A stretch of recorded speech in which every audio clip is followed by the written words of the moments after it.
Happy Monday, everybody. Welcome to another episode of the Prepare to Repair show right here on WJOL 1340. I am your host, Plumber Steve, with RJ Graham Plumbing. And as always, the Prepare to Repair show, I was going to say RJ Graham Plumbing, but as the Prepare to Repair show is brought to you by Ferguson Supply Kitchen, Bath, and Lighting Showroom, located at 7950 West 185th Street in Tinley Park. Whether you are doing a minor facelift or a full kitchen and bath remodel, Ferguson has got you covered. On today's show, I will be answering questions that I've received over the years from many different homeowners along the way. This will hopefully provide some information or helpful information and tips to help, possibly help you in the future.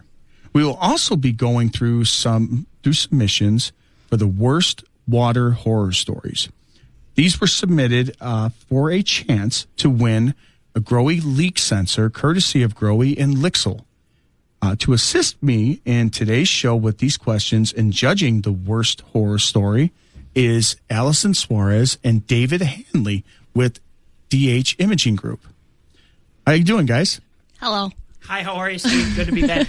Allison is known as Silent Al. She's making her radio debut today, and she's going to be reading off some of these, and she likes to read really fast, so you might want to listen closely and listen, maybe rewind it. It's the radio. Well, you can when you listen to it on a podcast, okay? Yep. Nice plug. Or on YouTube. Yes. Yep. Wow, this is going to be fun, isn't it? Your mother went through a lot of effort to bring you into this world, okay? So we are going to go through some of those stories, and this leak sensor that was given to us courtesy of Lixel, who was on our show last week. They were discussing this particular product. It connects via Wi-Fi to your phone and gives off a pulsating alarm and light, letting you know when it senses water, but also sends a signal or sends a message to your smartphone, letting you know that there is water and also humidity in the area. So we're going to be giving away two of these that they gave us, which is really cool. We're giving away both on this episode? Yes, we are. So what we're going to do is we're going to read off, and we are going to pick the two best on the air at the end of the show. The best or the worst? I would say the worst. Let's go with that. I mean, the best worst. Right. It's the best now, but at the time it was probably the worst. Right. So it's basically something that's going to help people do it again. Or not do it again. Eliminate it from happening again. Right. Let's go with that. So we're going to go with our first one. This one was submitted these are submitted via social media. So the names are going to be, they're not made up. They're just social media names, which some people will put their name in their middle name. Handle or like the old CB day. Yeah, like a username or a moniker, if you will. Avatar, perhaps. There you go. That works. This one was submitted via social media from Mary Christine, and she writes, "Now that is something I needed. Sunday, when my sump pump failed, she had 4 inches of water in the basement. Thank you for your immediate response and follow-up appointment." Apparently, this was a customer we did work for, which is great. We appreciate it. She said, "You guys rock. To say I was in a panic is an understatement." So this type of this is common, right? Where someone wakes up in the morning on Sunday morning and they go down in the basement and the basement's flooded? Yeah, they can. Yeah. And one thing that people will have is they'll have even if you have a generator, if you have a generator and have no backup or any type of sensor to let you know that the primary pump fails, you're no better off with a generator or whether the power goes out in the effect or having power or without power, even with a generator, as fact you're still at risk of getting water if the sump pump fails. If you don't have a backup or at least an alarm letting you know I've got water. So an alarm would be like what we're giving away today? Right. It'll send you something. You could be out and it's sent, okay, I got water. Now you can pick up something, call for service, get somebody out there to remedy it. You know who you could call? Yeah, you can call Plumber Steve and his team at RJ Graham Plumbing. Right. Yeah. And you can call or text at area code 708-743-7426. Shameless plug. No, it was shameful, but it's all right. There we go. And So we've had quite a few submissions. The next one we have, our good friend Silent Al is going to read this, and take a breath. Okay. So this one's from Nicole Renee. She said, when we moved into our first house as a new homeowner, I heard a loud noise and water pouring out in our laundry room, and realized the hose line, although it was turned off, frozen and burst in our laundry room. The turn nozzle completely came off, so we had no way of shutting just that part off. Then less than a month later, we noticed water coming from the ceiling in the same laundry room and realized it was from a pipe behind our shower wall that burst, and we had to knock out the tile in our shower to get to it. Needless to say, the sound of water running through your house is a horrible sound, and I will forever be paranoid. Ooh, that's unfortunate. Yeah, this is bad. I mean, this is unfortunately common. Really? It's common because you will. This is a homeowner's worst nightmare. You wake up and you hear something, and something seems odd, and you go in the basement. Or a lot of people don't even go in their basement all that much unless it's a rec area, or if it's unfinished, or if it's just for storage. They don't go down there. And then when you go down there and you see this water, whether it be from a pipe bursting, because water runs down, right. It follows gravity, or you have a spigot line that burst, in this case, water heater that goes. I mean, there's some pump. You need something that's going to let you know, and this type of product would work for somebody like her. But I mean, so what's involved when you got to take out tile around the shower? I mean, you're taking out all the tile. You have to. I mean, you probably can't match that. I mean, it could be a $10,000 repair and pretty quick, couldn't it? Depending on what's behind the wall, if we can get behind, if like say on the other side of that shower is drywall is going to be much less invasive and much cheaper to repair than it is going through tile. Mm-hmm. But sometimes, depending on the design of the house, you will have two bathrooms that have their tubs or showers back to back, which will make that, you're going to have to open one. You're going to pick the lesser of two evils. So, or one that's maybe... Probably the cheaper one, right? The one with the worst tile? Well, yeah. Basically, what you're going to do is, at that point, you're going to say, well, one's getting a remodel. Mm-hmm. Right. Subway tile with dark grout. Subway tile with dark grout. That is... Oh, that is nice. Yes, it is, isn't it? It's my favorite. Dark grout is good because you can clean it very easily, or not clean it. She has been lobbying for that. She's like, this is what I like. This is the design I like. And she has her heart set on that. Mm-hmm. Give the woman what she wants, Steve. She can when she goes and gets her own house and she gets her own thing. She's on her way. She's doing very well. Well, she has a budding radio career right in front of her. You know what? And people have waited for your radio debut for so long, and now, I mean, we're just giving the people what they want. You know what? You have to. Okay. You're getting me Okay. You're getting me on video. Which, honestly, you can't contain this beauty to radio for long. So it had to go on video. Right. And we've got you on the radio. Which, honestly, I could just see people going, okay, off. Excuse me, I'm here too. Oh, Thank you. You're devastatingly handsome. You see how nice my hair looks today on the radio? I didn't want to say anything because you're just a handsome man. Well, thank you. I'm going to read the next query. This comes from the Facebook group Frankfurt Area Handyman. Correct. Susan Tort, I'm assuming of Frankfurt. Yes. The worst had to be the time that the sub pump and ejector pumps both died at the same time. Having an alarm in the middle of the night could have saved many hours of cleanup. Well, one, getting woken up by any kind of alarm in the middle of the night sounds terrible. Yeah. But, having an alarm letting you know that your basement is about to flood. Yeah. It gives you a fighting chance. Yeah, a fighting chance at best. To turn off are you turning off the water?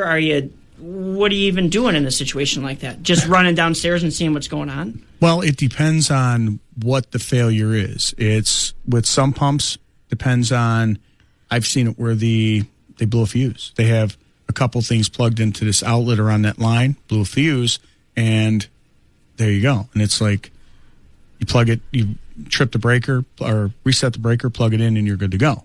I've run into many of those where it's like, oh, I need a new sump pump. And that's why I tell people, it's like, get a licensed, reputable plumber have them come out and evaluate, because if you self-diagnose and you tell them, I need this, I need that, you will get exactly that, whether you need it or not. Well, it's just like when let's say you have a cold, for example, and you WebMD that you go on. Oh, wow, don't do that. I'm sorry, but same kind of situation where, you go online or whatever and you diagnose your own problems. You tell your plumber or your doctor what you have. You're going to get, it's not going to be good. You need to let the professional tell you what you need. Right. And then if you get somebody, again, licensed, reputable, someone you trust, then what's going to happen is you're going to get the right information.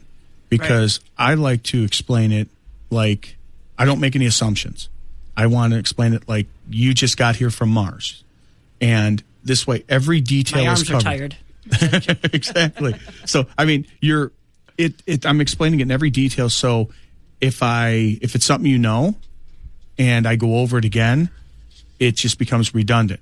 If I assume you know and you don't, then that's where you can have miscommunications. Whereas, again, if it's something simple like that, that's what you're hoping for, something like that. But now, I have a question. What is an ejector pump as opposed to a sub pump? A sump pump is used for groundwater, and it's mostly for clear water. And it can be used for what's called gray water, which is laundry water that doesn't contain any solids or waste. An ejector pump is a larger pump, larger discharge. Sump pump will be normally about 1.5 inch discharge on it. A ejector pump will have a 2-inch discharge, and that has blades on it to chew up sewage and waste to liquefy it, to fire it out. Now, gross. Well, this is where people make a mistake. What they do is they think, I can flushable, or they can flush wipes, paper towels, baby wipes, feminine products, and think that it's like I'm flushing it down the sewer and it flows out like via gravity, like most sewers go. But a pump, as soon as you flush that in there, gets caught up in the impellers, and it just, all you hear is it just jams it up, and that pump will just start to hum. Mm-hmm. And that will burn out your pump. So is it basically like the combination of a garbage disposal and a sump pump in one? Sump pump? I guess you could say that. I mean, in the sense that the theory is the same, because they are both grinding something up to discharge and liquefy. But a garbage disposal that you're discharging, and it's grinding up food and grease and just dumping it down the line, and that's no bueno. I'm not a fan of garbage disposal. Not the thing you want to be called to clean, that's for sure, and not the thing you want to back up or break in the middle of the night. But the chances of having both pumps go out at the same time is really, really rare. But I would recommend this. Anybody who's buying a new house, first thing right off the bat, if you don't know and you don't have receipts or history of the pumps that are there, first thing you do walking through the door, replace the pumps. That sounds like a good idea. I mean, you replace a lot of the appliances anyways, when you move into a house. So replacing a sub pump for $200 seems like a great. Absolutely. That's what I would strongly recommend that. That's something that you can control, and it's a very inexpensive peace of mind. Mm-hmm. We're going to take a quick break, and then we're going to come back with more water horror. Together. Welcome back. Your dreams were your ticket out. Welcome back to the Prepare to Repair show on 1340 here, WJOL. Joining me back is David Hanley with DH Imaging, and I've got our one and only Allison Suarez, my lovely daughter, who is known as Silent Al, who started out the show with us as a moral support and helped me get to where I am. Thank you, sweetie. I appreciate all your help. You have no idea. You're welcome. Now, while we were on break, or before the break, I spoke of this having two pumps, a sump and ejector, failing at the same time is pretty odd. But Allison brought up an interesting point. What was your question? I said that you mentioned before that some pumps sometimes go out and people don't check if the fuse blew. So I asked if they could have been on the same one and the fuse blew and turned off both of them, rather than them just like going out at the same time.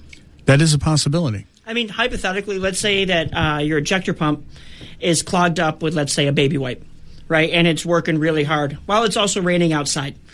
So the sub pump is cranking. The ejector pump is maybe at full capacity trying to grind up whatever. Those two things at full capacity could blow a fuse, potentially? It's possible, depending on, and I've had pumps when they fail, they will trip a breaker. Well, is it common sides. for them to be on the same one? Does that happen? Not really, but it depends on how close they are. I mean, I'm not an electrician, so we'd have to defer to a... You're not? No. Gasp. No. We need to get an electrician on the phone right That's now. what we need to do. We need to get an electrician on the show. So, I mean, it is something to check. I always there's other things that a homeowner could check. Like I said, check power before calling for service just to make sure, because these things might save some precious time in there. But, again, a water alarm would definitely help in this application. And we have another submission from same Frankfurt area handyman. And this is a gentleman that has been a customer for a while. His name is Tom. Been to his house, his parents' house, on many of occasions. Great great guy. House. Yeah, huh? Nice house. Yeah, he lives in New Lenox. He says, I bought my house in New Lenox and moved in June of 1986. My then fiance moved in shortly after that. Within a week, with boxes piled in the basement, we had 13 inches of rain and the power went out. I managed to locate a battery backup sump pump and charged the marine battery. As I hooked up the battery, the power was restored. Fortunately, I had the presence of mind to turn off the main breaker before I started working, just in case. So there's a lot of moving pieces in this in this problem. It's a series of unfortunate events there, timing that came through, right. Just moving in, which is supposed to be a great time, and then you got your fiance moving in, and it's supposed to be hey, we're moving in, this and then all of this just is just bad bad timing all around. 13 inches rain. 1986. I mean, that's like olden times. Did they even have batteries back then? I mean, I was 4, so I don't really remember. You were in high school. Me in 1986. 86. I was 15. So yes. You're old. Wow, I'm old. Okay, great. Sorry. So basically, I think the technology for a lot of products were primitive back then. I mean, you look at how far a lot of these battery backup systems, pump systems, how far they've come as far as the residential market. It's tremendous how far they've come. Mm-hmm. I mean, now you can control them via Wi-Fi. You can do a lot of self-tests. You can be in another state and on vacation and test them out. They didn't even have cell phones to get an alert on it at the time in 1986. Yeah. I mean, you had a cell phone, it was mounted to your car. Or it was in a bag. Remember those bag phones? Yeah, actually, I think I had one. Okay.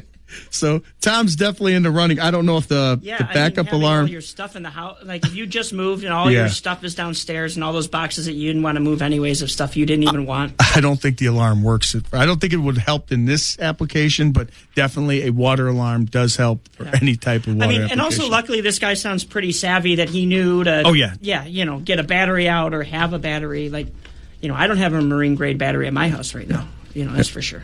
Yeah, Tom is very knowledgeable. He is, when he's calling us, that means he's went beyond what he wants to tackle at that point. Well, that's good. I mean, a homeowner should, trust themselves to do some things like at least decide if a sub pump is good or bad, right? And then say, I can't handle this, and make the call to someone that can. Oh yeah, the thing that's great is homeowners. If they are really, savvy and they have the knowledge and and it's in their wheelhouse, by all means, tackle it. See what you can do with it. Take a chance on, because doing some of your repairs and at least knowing what the job entails will let you decide whether or not, A, do I want to do it myself again, or is it worth having somebody, paying somebody to do it? And being that savvy to be able to determine the difference is what's going to save you a ton of money. Agreed. Because if your time is well spent having somebody do it, because your time is valuable with spending time with the family, or it's limited, then you should be doing that. But if it's a hobby and it's like, I like doing stuff around my house, I like doing certain things, then by all means have at it. I mean, we've had people call us up that we've done stuff that was beyond their wheelhouse, and they call us up and ask us questions about, hey, what do you think of this product? What do you think of that product? I'm doing this. Since they're a customer of ours, I'll tell them some tidbits and some ideas if it's going to help you, because I know they're going to call me for the stuff that's out of their wheelhouse. Right. Which is great. I mean, it's you have that kind of relationship with customers, which is what we try to have. Mm-hmm. And once you build that, that's what it's all about. So who's next on the agenda? Who's reading the next one up? Me. So this next one's from Heidi. She says, our basement flooded the first week we moved in. Once you flood, you are always worried about it. So, I mean, this sounds kind of like the last guy. Is this the last guy's wife? Is it? No. But you know what? What did I say? When you first move in the house, first order of business, that's the unknown. Mm-hmm. Change your pumps. Right. Well, and I would imagine that even a home inspector, which you have home inspectors on pretty regularly, they may look and make sure the sub pump is plumbed correctly, but they don't run any tests on a sub pump, right? They'll estimate the lifespan. Right. They'll give you, it's like, okay, it's estimated date, how many years, it's reached, right around midlife or end of life. Mm-hmm. But a lot of people, what they do is they move in and they're so overwhelmed with the other tasks of moving in and getting settled. These are things that are now yours. Right. Yeah, you have to take care of that sub pump. It's your responsibility at this point. Exactly. Yeah. So being able to chalk that up right off the bat is one thing that it gives you something in your line of defense. Right. Plus, it's stressful moving into a house anyways, let alone flooding the first week. And now you have to decide if you made a wrong investment. Is this house going to flood every week now? I mean, that would be terrible. It could lead you to think, rethink your decision. What did I do? And that's not the case. People, when you're moving in, you have a couple bad things happen. That's not a sign that, you made a bad decision. Well, I mean, it sounds like a horror movie. Things start creaking and cracking after you just move in. Next thing you know, there's ghosts. Who knows what's going on? Thanks, buddy. Okay, you're up here. Oh, here we go. This is from Matt Pearl. Pearl? How do you pronounce this last name? Pear. Yeah. From our regular guest from the Floor for You. Yep. Okay, again, another basement flooded. The basement flooded last Mother's Day because the sub pump somehow got unplugged. I miss seeing my mom and spending the whole day with my wife, and it only rained like 3 inches in 24 hours. So he only had a little bit of rain. 3 inches in 24 hours? Is that a lot? That's quite a little bit. This other guy had 13 inches, like he was Noah. He put it only rained, so he obviously thought it was not very much either. Oh, yeah, okay, I take that back. Mean, maybe 3 inches is a lot in 24 hours, but, I mean, I guess it depends. If you're flooding or not. If you don't flood, it's no big deal. But if you're flooding, 3 inches is a lot of rain. Well, you know what? He got water. He got water on Mother's Day because somehow his sump pump, I keep calling it sump pump. Yeah. So his sump pump got unplugged. Now, I'm going to blame the kids immediately, obviously. The ghosts. Yeah. Mm-hmm. But that would be terrible, having to fix that all day, when you should be at a family party enjoying a barbecue or something like that. Yeah, that's something that is, it's frustrating because it's preventable, because it's like I made a mistake on it. And, I mean, it does happen. Things like, because you unplug it for a minute to do something else, to, that you're going to, say I plugged it in to run a vacuum or run something. Dehumidifier or something. Right. You did something minor, and then you go and it's, okay, now we're back, and you forget about it. You unplug it, you wrap up what you were using, you forget to plug the pump in. Mm-hmm. Actually, when I first got into business and I was working for one of the router companies, there was a couple people who unplugged refrigerators and were using the plug to rod the line, and like freezers or whatever people would have in their garage. And on a few occasions, they forgot to plug the freezer back in. Oh, my gosh. Yeah. And they found out after the fact that it was because it could be a couple days to defrost a refrigerator. I don't know. That's like thousands of dollars worth of food. It can be if it's full, yes. Yeah. I mean, we know our fridge went out. Yeah. Oh, yeah. I had a fridge that I had. It was 4 years old. Compressor went out. I was not happy, and it wasn't under warranty anymore either. Now, did you open that back up and fix it yourself? No, it was a solid state compressor. I have no idea. I asked one of our guys that came on the show, Zach Kreider, who was an appliance guy. He says this was a product that they built and they rushed to the market before they can, with the wrong coolant, and they found that this caused premature failures, and they were only given a 1 year on the compressor, which is why, again, a lot of things that I come up with on warranties. You're spending big money on something. You need a warranty. You need something that says, I got something. I bought something. Because you could be stuck with a $2,000 paperweight that I was stuck with. Right. And I was aggravated. I was mad. Mm-hmm. I mean, as well you should be. Plus, you lost all the meat in the freezer. Yeah, I mean, it was. We had no milk. What? We had no milk. I was worried about that. Maybe it was a garage fridge and it was full of some beers, and you lost all those. It was the actual house fridge, and we didn't have milk. Princess here didn't have milk. She didn't have it for her coffee. Exactly. Yeah. You don't understand. There was no Fruity Pebbles for her. Delicious. So, all right, you want to read the next one, Princess? Yeah. So this next one's from my dad's radio BFF. Ooh. Wow. Eddie Volkman commented, I wish I had a leak sensor when I'm sleeping. Laughing emoji, laughing emoji. Have a great weekend, my friend. Apparently he has a, there's the pens for it. I think situations like that. So we got situations like that'll work. But that's, I want to thank you, Eddie, for chiming in on that. And we've got the last one, and I'm going to read this one, and then we're going to go to some questions here. And then we're going to have to pick one from these submissions. I already have one in mind. Okay. Well, let's read this one. This one is from Dave Strutzel. Thank you, Dave, for the submission. I appreciate it. He writes, after our house was rebuilt from a fire, the basement flooded 3 weeks later. Now, this is... Oh, it's already terrible. Yeah. Heartbreaking. Yes, exactly. The basement flooded 3 weeks later. I told the plumber we needed a 3/4 horsepower sump pump, but he only put in a 1/3 horsepower.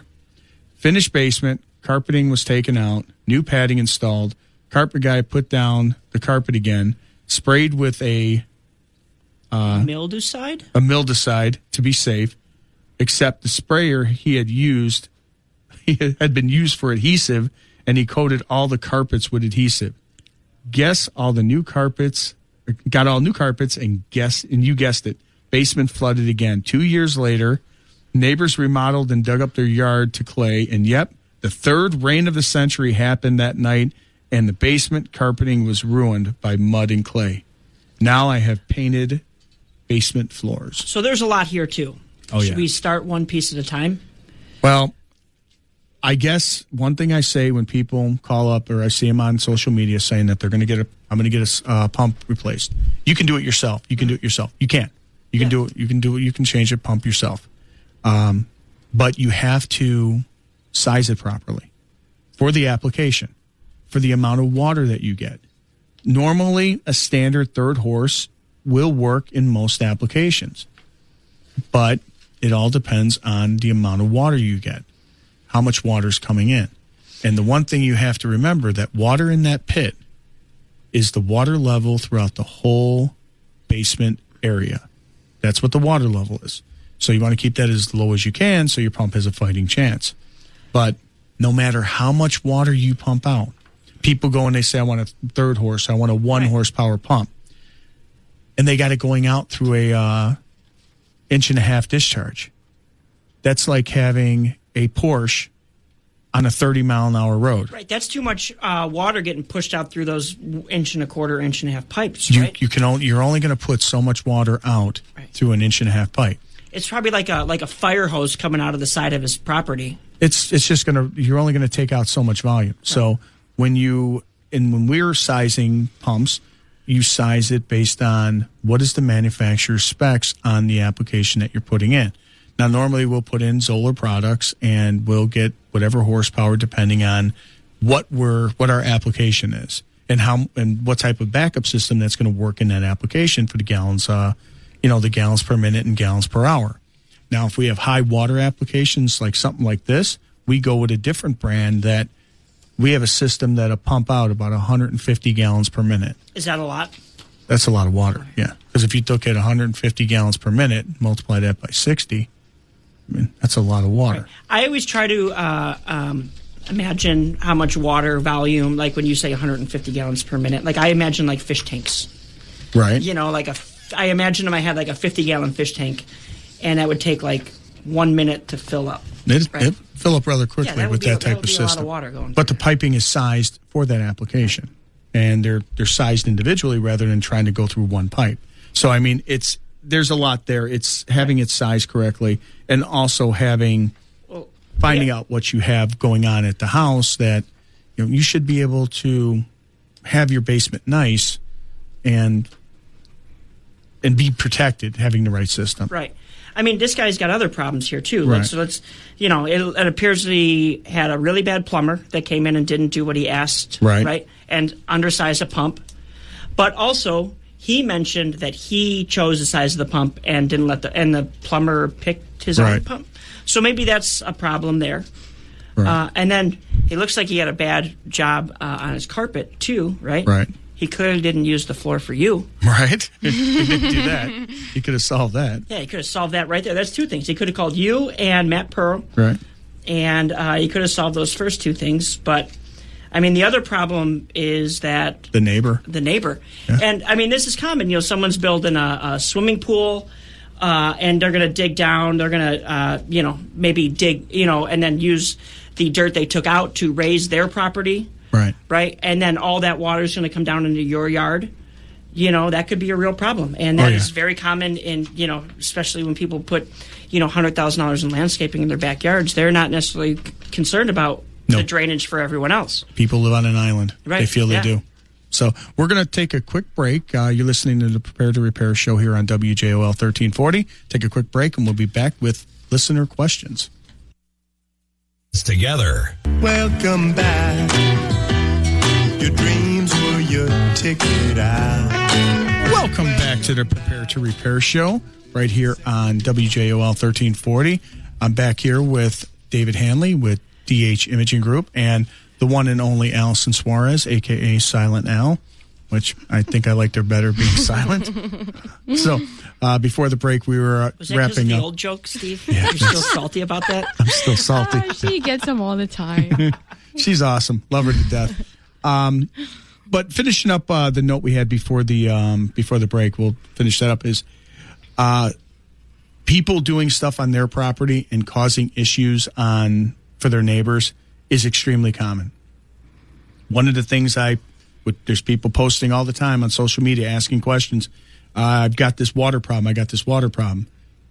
You can't, whatever you do, you just can't have somebody come out and do something to do it. Mm-hmm. Because you don't want to do one thing and solve one problem and create four other problems. Right. Especially creating a hazard for your neighbor, because in this particular case with this gentleman who had water issues from a result of what their neighbor did, there could have been some sort of legal action regarding that because you caused damage. The neighbor did something like that. Mm-hmm. So, I mean, But you're getting the city involved. I mean, it gets very complicated. There's a lot of issues, right. So, but that's also why you pull a permit for any landscaping job, because they do look at all that. They look at, you can only get so much size square foot patio, for example, because, the runoff and things like that. There are a lot of things that you have to get permitted in your backyard so it doesn't cause problems for your neighbors. They'll look at the designs. But honestly, some of the issues that are out there plaguing people are infrastructure issues, too, of nowhere for the water to go. Mm-hmm. So there's a lot of variables that go into it that are causing the problems, not specifically just homeowner related. It's lack of options or direction where these homeowners can put this water, which winds up just saying, okay, I'm going to throw it towards you. So that's where it could be a problem. We're going to get to a few questions, and then we got to announce a winner here. We got to choose a winner, which is extremely difficult with these submissions that we have. So I'm going to send it over to Miss Allison for questions that she has. Okay, where to start? I'm going to ask more like, job-based questions. So for you, what is the worst job you've ever done? And I've heard some of these, so pick a good one. The worst job was when I first got into the business and I was doing a sewer repair. It was in a crawl space. And the crawl space had been leaking it had been broken in the crawl space for years. Forever. Yes, forever. And I had the belly crawl in there. So you were the one they sent in? Yes, I was the one that's there. And I had a helper who was handing me stuff in through one of the openings in the crawl space. And I had his head in there while he's handing me stuff. And I'm in there and I'm looking, and this was a mess. Oh, I'm sure. And it was all mud? Was it like a dirt floor? Yes. Okay. In a nice confined space. Nice confined space. I mean, you had air flowing through, so that was good. Nice. And had my mask on and everything. And now, do you wear are you in like a full getup? Like like a big plastic suit or something like that? I wore a suit and tried to cover myself, which was great. But, that wasn't really the bad part. The bad part was everyone sees these little gnats, and they're like, oh, they're called sewer flies. Well, they had those down there. It was all over the place. I bet those spiders ate well in that crawl space. It looked like the walls were moving. They were just, it was like you could just see it just almost moving in and out like the walls were breathing. Oh, my God. Yeah, that was bad. And then so what did you have to do down there, Steve? I had to repair the clay pipe. So you had to dig it out? I had to dig it out, and I had to replace the clay pipe that had broken, connect to the existing. That wasn't the hard part. The hard part was just the whole mess and just the whole years and years of just not knowing and everything that had taken place because of it happening. And my friends there, my helper that was helping me goes, man, he says, so you want to be a plumber? I said, you know what my motivation is? I said, having 2 young kids who need to eat. Right. Yeah. Hey, yo, that's me. There you go. You earned your paycheck that day. There you go. Yeah. I mean, things you do for, your family, and you got to go to work. How many days did it take you down there? That took about a day. I mean, it should have taken, if it was in a basement and you can access everything, it would have been done in a few hours. Right. But since it was in a crawl space like that, it was bad. Well, that sounds terrible. Oh, yeah. It was not something you want to really talk about during lunch, but that's one of the ones off the top of my head. So yeah, one of my worst days as a graphic designer, Steve, I'll tell you. So do we have another one? I have a question for you. All right. What are some products that you would recommend to a homeowner that they will absolutely love? As a plumber, as a plumbing professional, what is one thing, if you could tell anyone, you should put this in your house, this will make your life better, from a plumber's perspective, what would it be? Tankless water heater. I knew you were going to say that. Tankless water heater. They're phenomenal, and when installed right and properly, they will give you endless hot water, especially with everybody being so busy with having a family coming home at the same time, having activities. Once it can be used from the time that they're little to the time that they're teenagers and going off to school. The amount, you'll never run out of water for guests, for kids, for activities, busy lives that everybody has. Can't go wrong. Mm-hmm. Ours works really great, doesn't it, Dad? Our water heater still works. I've got one ready to go. Oh, right? You have a regular water heater currently, but you are... I'm waiting for the tank to go. Is this one of those situations like the mechanic's car's broken? I'm waiting for the tank to go. The tank's on its last leg. Mom just chimed in and said, Plumber Steve is falling short. Wow. Ooh, wow. You feel it. It's coming. It's cold in here. Yes, it is. You want to give one? Yeah. So now I'll do 2 in 1. So what would you say was the most rewarding job you've ever done? And then why, what's the best part of being a plumber? I would say one of the best parts about being a plumber is dealing with the people. Because you get to meet so many different people and from all areas. I mean, it's just phenomenal the type of people you meet. And for the most part, I'd say 90% of people are just awesome. So, I mean, off air, I asked you approximately how many people do you think you've interacted with in your profession over the last 20 plus years? Yeah, talking 22 years. It's crazy about that many. I mean, it's just, I can't even just fathom. I mean, I mean, we do like 60 jobs total per week. Yeah, I mean, it's just crazy. You 60 start thinking. Well, let's do some simple math. 60 times I got my 50, shoes on, man. Right? Mm-hmm. 60 times 50 is what, 300 jobs a year, right? Times 20, that's a lot. Is that 6,000? It's all these different people. Some of them you're seeing multiple. I've been to customers that date back, 12 years that their kids have gone off to school and are now moving. I've watched them grow up. I've watched they've brought grandkids. There's just so many different things. And one customer that I have in mind is when I first went to the house, she had nurses there. She was coming home from having double lung transplant. Ooh. And I had gloves on, I had my shoe covers on, and I stayed away and I cleaned up everything I had because when you have that, you have a compromised immune system. So I cleaned up everything, and she had really she got to the point that she couldn't even stand at a counter to peel a potato without getting winded. Wow.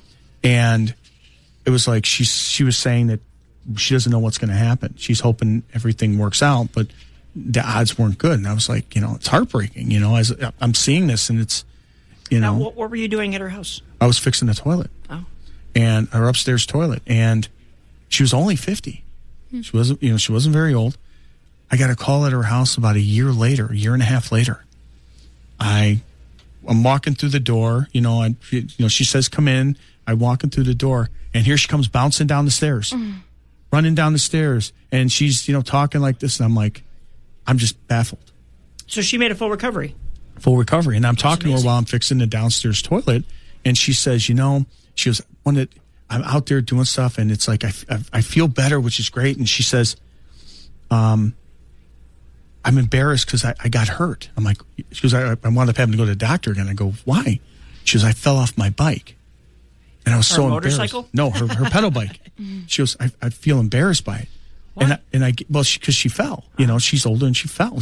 I'm like, I gave a little chuckle. She goes, are you laughing because I fell off my bike? Steve. I said, no.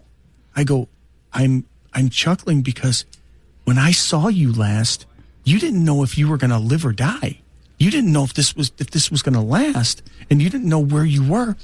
And here you're talking about how you were riding your bike and you took a little tumble. I mean, she was okay. Those half pipes will get you. Yeah, well, and I'm like, I go, how? I mean, it's my perspective. I'm happy. I'm chuckling at the fact that you were doing all this stuff after a time that you didn't think you would. And she's like, I didn't think about it that way. And it was just amazing, that type of stuff, the spirit and everything.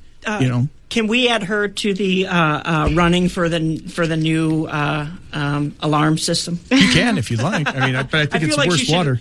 For all the other people's stories, she had a rough one too, so she should at least be in the running. Yeah, and dealing with people she's phenomenal. We've helped her out and been at her house many occasions. And like I said, it wasn't like a chuckle, like haha, you felt. It's just like wow, it's just like a little thing. I was like wow. So, but we're getting to the end of the show. We've got to make, speaking of the water or leak sensor. Yes. We've got to pick a winner. So I definitely have one that I think should be in the running. I have two that I think should be winners. I think my opinion is I should probably tell me, Plumber Steve. I believe Probably my two would be Nicole. Mm-hmm. Okay, what was Nicole? Real quick, recap. She was the one who had to take the tile down because it was behind her wall, and she turned off the wall. Yeah. That sounds terrible. Mm-hmm. I've also picked that subway one. Tile. And I have... With dark route. Absolutely. Yeah. And I have Dave Strutzel. And then I would just like to say, I think Matt Pearl's Day, on Mother's Day, you couldn't get a plumber out on Sunday afternoon, Maybe you can. I don't know. Maybe you show up on Sunday afternoon, Steve. Well, I'm pretty sure last Mother's Day he did know plumbers, Steve. So. Oh wow! Yeah. Well, Matt was pretty handy. So. But I agree. I picked Nicole and Dave. Those are the ones I also picked. Okay. I've got Nicole and Dave. So now, Dave, what do you think? Let's say Nicole's situation, where let's say that was an upstairs bathroom. Okay. And it leaked all the way down to the basement. Man, that sounds brutal. We're making a lot of assumptions here. Yeah. I would pick Nicole. Yeah. Okay. Yeah. That sounds And pretty what's your bad. other one? You wanted to... And I would say Matt Pearl, but I will say that Dave's is also pretty bad. So if we're All right, so it looks like we're unified on the picks there. Also, Matt is a friend to the show, so Matt... it might not be fair that we just let him win. so... But if he, maybe Dave Streusel needs a floor too, so maybe we can reach out to Matt. Well, there you go. That might work too. That would be kind of awesome. So, I mean, for everyone to help out. So that would be kind of a nice little deal there to kind of get a floor from Matt. And I think he pretty much got it all done. But at least he's got a reference point if he needs flooring done that's not going to be done improperly. So that's going to be pretty cool. So we've got ourselves a winners there. Yay. We've got a few questions on that. And going over these and being able to interact with people is really great. And I do appreciate that. And I appreciate everybody for listening. And I appreciate Dave for coming out and sharing us and helping out. He did some recording. I love Allison for breaking her radio silence to give her one show only presence. Yep. I appreciate this episode is going to go viral just because of me. You know what? It should. That's the goal, isn't it? I want to thank you. And I want to wish everybody, if you celebrate, a happy Easter for next Sunday. And, I want to thank everybody for listening and tuning in. Till next Monday.